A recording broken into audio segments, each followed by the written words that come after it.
Hey guys, Mike here, the Detroit Borg, and it's that time of year once again to take a look at what we might be getting at the end of the year in terms of new iPhones. So once again, Sonny Dixon has hooked me up with some dummy units that sort of preview the design of the new iPhones that we're getting. Typically, these mock-ups are fairly accurate, but some of the details like the colors may vary. And just like last year, it looks like we're getting 3 new iPhones, but this time they all have the same design, featuring that notch design with the edge-to-edge display. So instead of Touch ID, we now have Face ID on all the new iPhones. So returning this year is a 5.8-inch iPhone X, but updated with new specs. It's joined by a much larger companion, the 6.5-inch iPhone X Plus, which will obviously be the high-end iPhone of the year. And then we have something that slots in the middle, a 6.1-inch iPhone, which we'll talk about a bit later. So the iPhone X and iPhone X Plus, at least that's what I'm calling it until we get the official names, but they're very familiar designs. The 5.8-inch is carried over for the most part, so there's no design differences between this and the new model, but of course we can expect spec bumps.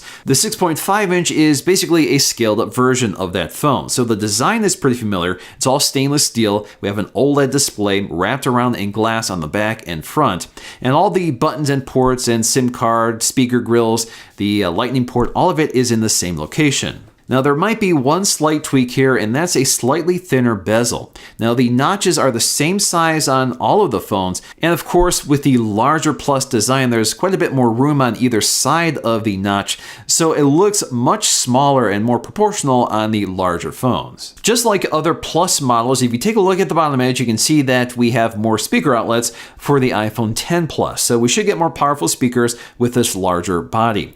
We also have a Lightning connector, still no USB-C here, but it looks like we're going to get a new 18-watt USB-C charger included with new iPhones. So that means we can finally take advantage of rapid charging out of the box instead of having to buy a MacBook charger. This will be especially important with the larger iPhone X Plus. That 6.5-inch phone is definitely going to come with a bigger battery. In terms of spec improvements, we should get a new A12 CPU, which is a 7nm chip, replacing the 10nm A11 from the last iPhone X. We can also expect up to 4 gigs of RAM, at least on the iPhone X Plus, which is expected to pick up some new software features that take advantage of its larger display, very similar to the iPhone 8 Plus. So we should get apps with a landscape orientation. So whatever they call the iPhone X and X Plus, both of them will have OLED displays, but the resolution of the iPhone X Plus is expected to be about 2688 by 1242. So that roughly gives us a pixel density of 458. Now it looks like both the iPhone X and X Plus will still be stainless steel, so we'll have that polished stainless steel frame,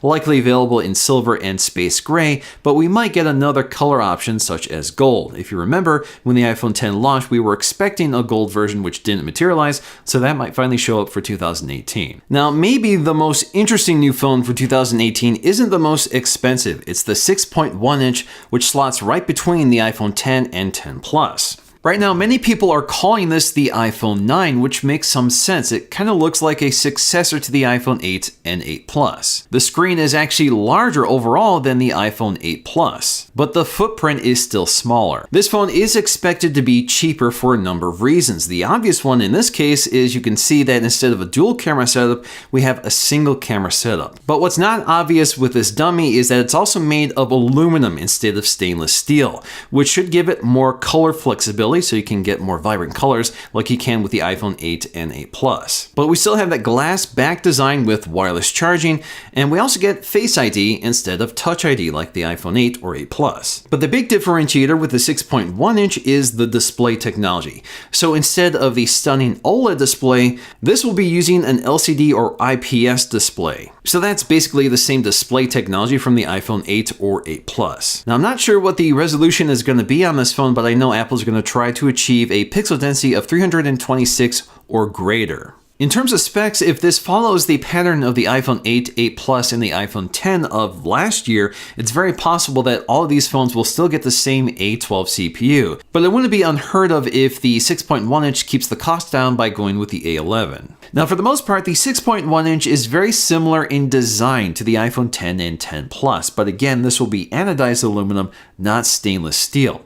But one thing that stands out right away is that the design is quite a bit thicker than the iPhone X and X 10 Plus. It's also thicker than the iPhone 8 or 8 Plus. If you compare them side by side, it's quite noticeable. This could be for a few reasons. This phone is quite large, so if it's aluminum, they need a fairly large frame to make sure it's strong enough to avoid bending. It also needs a fairly large battery for this large display. There's one other difference here, and that's the location of the SIM tray. Now, this might have something to do with the fact that this will likely get a dual SIM in other markets. So it's positioned farther down than it is on the iPhone 10 and 10 Plus. So that might give you some idea of how different the phone might be internally. Also worth pointing out is that the bezel on the 6.1-inch LCD phone is slightly thicker than it is on the OLED phones. That's probably related to the limitations of an LCD display, which has a backlight, and to mitigate light leaking, you want a nice black bezel that hides the edges of the LCD screen. But if you compare the iPhone 8 to the 6.1-inch, you can see that the camera module is quite a bit bigger.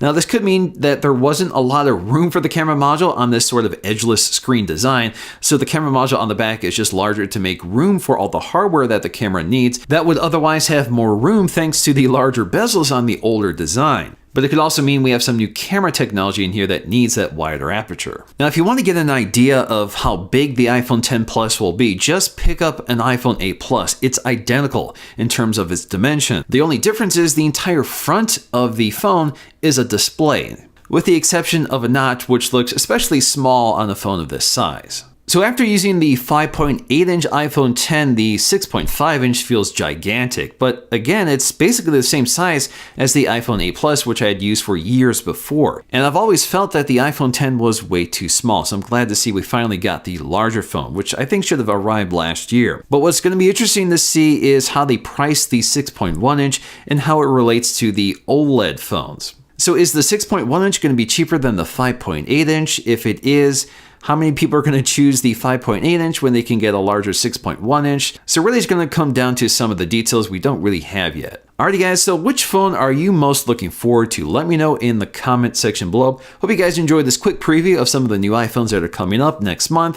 If you guys enjoyed this video, please let me know with a like, and I'll see you again in my next video.